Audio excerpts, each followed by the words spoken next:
right, let's turn things over to Jeff Ranieri, who's enjoying the sunshine outside, Jeff, and warm today for sure.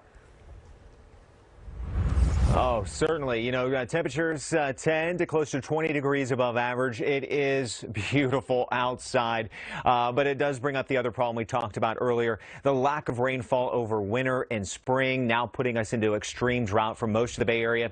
So I did want to start off and take a look at our reservoirs here and show you where things are at right now. And the water storage is not doing that great. You can see up into the North Bay, we're averaging 52% of normal. Over to the East Bay, it's doing the best there, with East Bay mud water storage at 68% of normal, and the South Bay doing the worst. 28.5% at Lexington Reservoir, and we're averaging for the South Bay 28.9%. Now, the thing most recently that brought us to warm weather, it's not that unusual to get this kind of heat this time of the year. Yes, it's above average, but we do tend to see it as our rainfall season is starting to slowly end here. We have high pressure sitting across California, and again, that's what brought us to 70s and 80s. However, as we roll through tomorrow, there's going to be a subtle change. We'll see this cold front move across the west. That's going to cool our temperatures down about 4 to 8 degrees, bringing a little bit of cloud cover, some fog at the coast, but overall we do expect dry weather to continue. So as we start off tomorrow morning, do look for a little bit of cloud cover near the bay,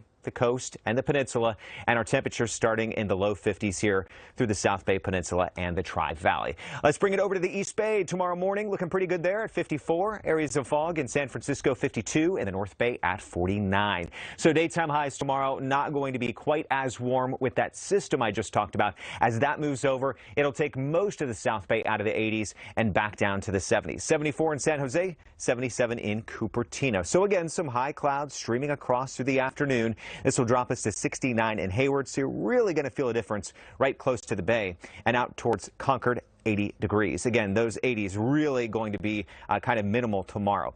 Right through the peninsula, 70 in Redwood City. Our beaches remain cold, 58 in Half Moon Bay, 59 in Daly City. San Francisco, we have 50s and 60s through the day. A breeze out of the west at 22. And let's bring it up to the North Bay. Maybe you got a 3-day coming your way.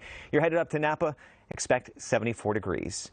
On my 7-day forecast, we stay dry. Look for some on and off coastal wind this weekend, 15 to about 35 miles per hour.